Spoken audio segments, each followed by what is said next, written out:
megah, gegap gempita menjadi tampak muka dari denyut nadi ibu kota.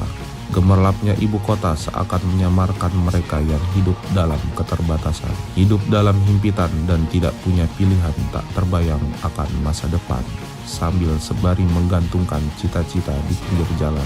Eksploitasi air secara besar-besaran oleh gedung-gedung bertingkat di ibu kota seperti perkantoran, pusat perbelanjaan, mal-mal, hotel-hotel bintang 5 seakan telah menutupi mata kita dari kenyataan yang sesungguhnya. Penyusutan tanah di ibu kota setiap tahun serta kurangnya daerah resapan menjadi pokok permasalahan di ibu kota, seperti banjir, abrasi, air laut yang sudah menggantikan air tawar bagi mereka yang tinggal di daerah pesisir ibu kota. Di balik itu semua ternyata masih adanya warga pesisir yang telah lama hidup di dalam ancaman yang sangat nyata, seperti masalah sanitasi air, kebersihan lingkungan, dan ancaman tenggelamnya pesisir Jakarta.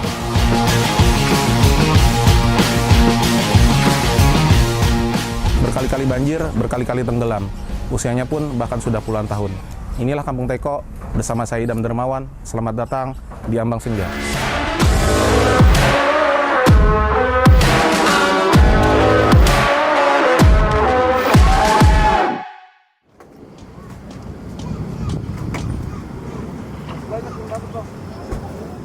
Kalau di kampung-kampung ini tuh ada berapa kepala keluarga?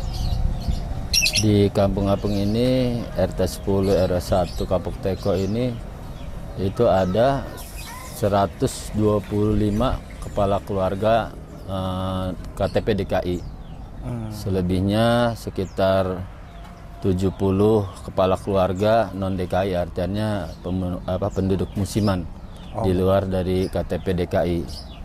Total warga sekitar 446 data terakhir yang didata oleh para ketua Dasawisma di wilayah RT 010 RW 01 ini. Oh, 446. Mayoritas mata pencariannya apa? Mayoritas mata pencarian di wilayah kita ini itu karyawan kontrak di perusahaan, selebihnya pedagang dan juga wira swasta.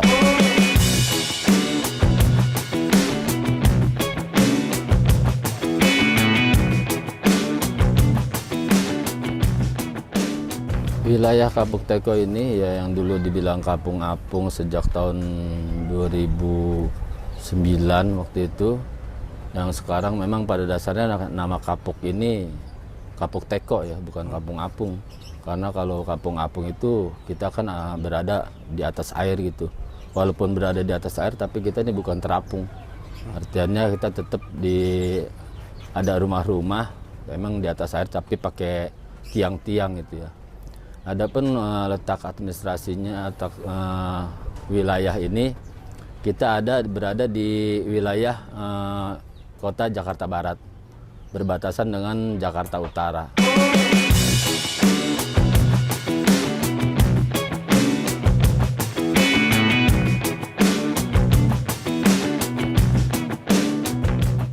Kampung ini jadi banjir permanen, yang sebelumnya memang kampung ini kampung biasa lah, umumnya seperti kampung-kampung lain di Jakarta yang merupakan dataran tinggi. Iya. Mungkin kalau boleh saya berandai-andai ya sama saja dengan Pondok Indah gitu kali ya. Masa kecil saya, kebetulan saya lahir di sini 64 tahun yang lalu, itu banyak pohon-pohon nih. Paling banyak dominan di sini pohon kelapa ya. Pohon kelapa, terus kemudian pohon buah, itu buah mangga, pohon jambu, pohon nangka gitu, banyak sekali. Dan kita juga dulu masa kecil main karambol, main tenis itu di bawah pohon gitu. Enak sekali. Dan ini merupakan dataran tinggi kampung kita. Nah, karena keluarga-keluarga dari Kapuk Muara sana pada saat banjir tahunan, apalagi siklus 5 tahunan, biasanya ngungsinya ke sini gitu. Nah, kemudian ini dataran tinggi. Kenapa saya bilang dataran tinggi? Yang banjir sekarang ini adalah areal pemakaman. Ya. Jadi dimanapun kita setuju lah bahwasanya areal pemakaman itu selalu menggunakan dataran tinggi. Betul. Nah, kemudian sekarang ketinggian air di areal pemakaman ini ketinggiannya lebih dari 2 meter. Ya. Jadi kebayang bagaimana dengan rumahnya. Sedangkan elevasi antara rumah kampung biasa dengan pemakaman ini lebih dari 2 meter. jenjang tingginya, elevasinya. Maka tenggelamlah rumah-rumah yang ada di sini. Nah ini kan yang bikin jadi banjir ini di belakang kampung ini tuh kita lihat itu udah bangunan pabrik. Itu di situ tuh dulu areal sawah produktif. Jadi daerah resapan airnya di sana gitu, sampai ke Danmogot itu ratusan hektar. Itu daerah resapan airnya yang merupakan sawah produktif. Nah ketika itu berubah fungsi jadi areal industri, dibangun pabrik-pabrik dan komplek pergudangan, dia uruk tinggi-tinggi, maka kampung ini jadi rendah. Jadi dengan kata lain kita adalah korban kebijakan pemerintah daerah. Setuju itu mestinya. Yang harusnya pabrik, dia bangun pengembang, bangun pabrik atau bangun gudang-gudang itu kan ada izin. Betul. Yang izin tidak boleh sampai menyengsarakan kita yang ada di sini.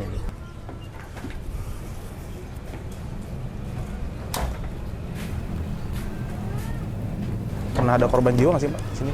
Iya, jadi banjir di permanen ini kurang lebih dari tahun 90-an ya. 88 mulai proses pengurukan, 90 jadi banjir permanen.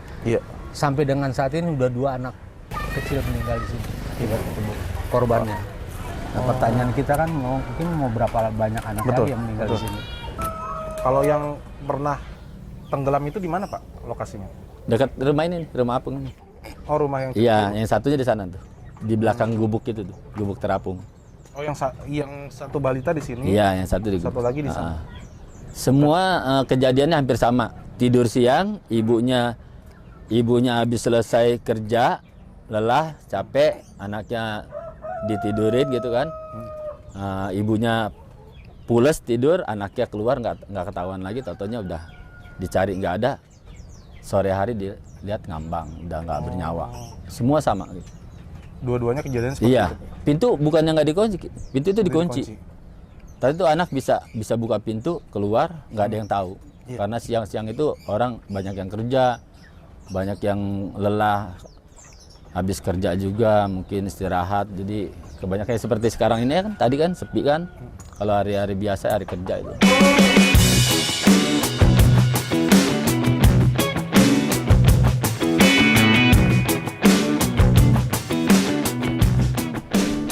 Pak, apakah pernah ada bantuan dari pemerintah daerah setempat untuk masyarakat sekitar yang terdampak? Misalkan sembako atau misalkan kredit usaha rakyat gitu-gitu yang kontinu tiap bulan ada. Kalau sembako sih umum lah ya. Kalau skalanya itu kan nasional, semua orang dapat, ya kita juga dapat di sini. Tapi memang khusus untuk kampung ini sendiri itu dari pemerintah memang tidak ada. Apalagi bantuan dalam bentuk modal usaha untuk masyarakat sini tidak ada. Makanya kita buat lembaga keuangan sendiri lewat musola ini. Ada nggak sih Pak bantuan dari LSM tertentu atau dari organisasi mahasiswa yang mengadakan acara amal di sini Pak? Ya, kalau kegiatan-kegiatan seperti itu banyak gitu ya. Banyak sih, tidak ada lah beberapa. Nah seperti jalan itu dulu kita mendapat bantuan dari Standard Chartered Bank. Dia kasih biaya untuk bangun jalan yang mengerjakan masyarakat. Dia kasih dalam bentuk materialnya saja. Nah kemudian ada juga bantuan-bantuan dari pihak lembaga lain seperti Bakri Amanah. Bakri Amanah itu juga ada berbagi kepada masyarakat yang ada di sini. Bahkan dia lebih sering ya. Yang terakhir kemarin pemeriksaan kesehatan untuk anak-anak di kampung ini dan juga perbaikan gizinya untuk anak-anak di kampung ini. Itu ada bantuan. Seringkali setiap Ramadan juga dia datang ke sini berbagi dengan masyarakat yang ada di sini.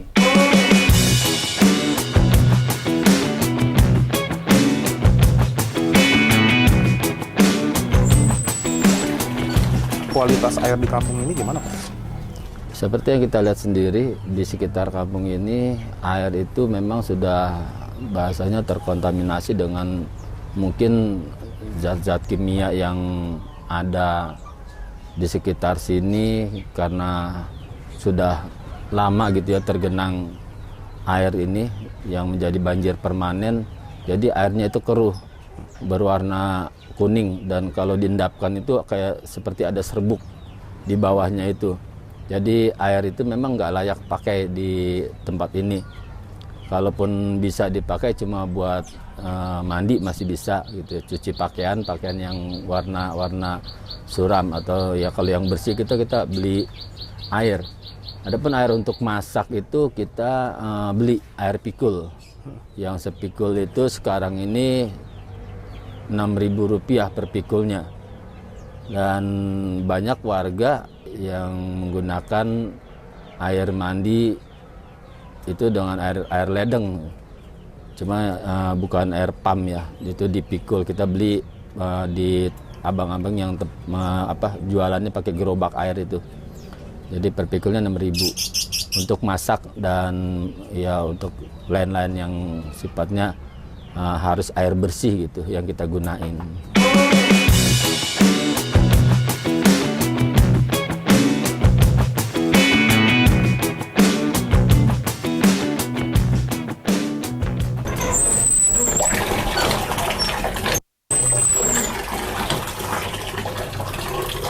Inilah MCK umum yang biasa dipakai warga untuk kebutuhan sehari-hari.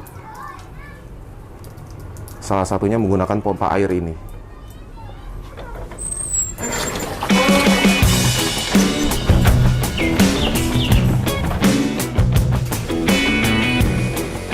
Apakah warga di sini tuh lebih memilih tinggal di rumah-rumah mereka atau mengungsi, Pak?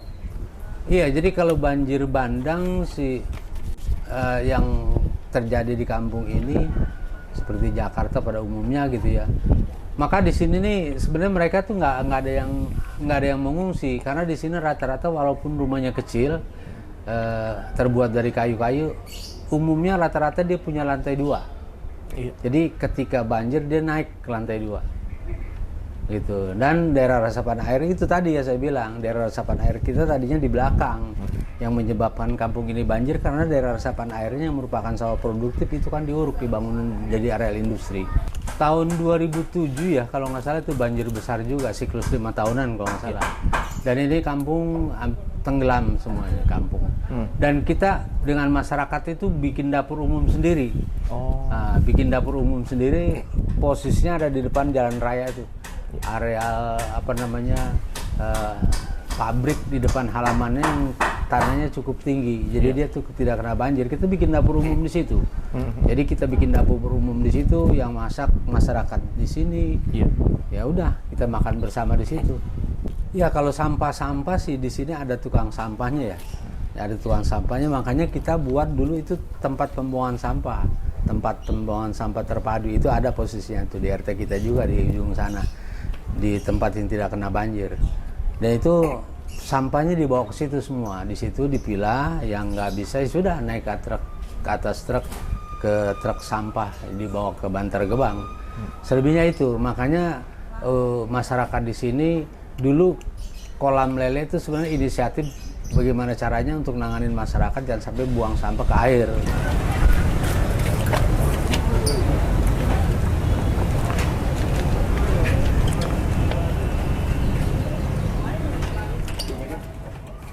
Saya selalu menginginkan ya, ini keinginan, aspirasi dari warga. Kita pengen kampung ini artinya normalisasi. Udah nggak ada lagi genangan air. Karena apa? Alasan kita begitu. Alasan kita pernah adanya korban jiwa di kampung ini. 2 balita sudah tenggelam, tidak tertolong nyawanya. Itu udah meninggal dunia, 2 orang loh. Dan jangan sampai ada lagi. Itu keinginan kita. Ya, yang dimaksud keinginan kita itu kan keinginan warga, keinginan kita semua. Itu saja yang kita harapkan dari pihak-pihak terkait atau pihak dari pemerintah yang ada di sini. Kita pengen kampung kita ini yang ada genangan air itu ditiadakan genangan airnya. Caranya bagaimana itu pemerintah sendiri atau pihak terkait yang mungkin tahu teknisnya biar nggak ada genangan air lagi.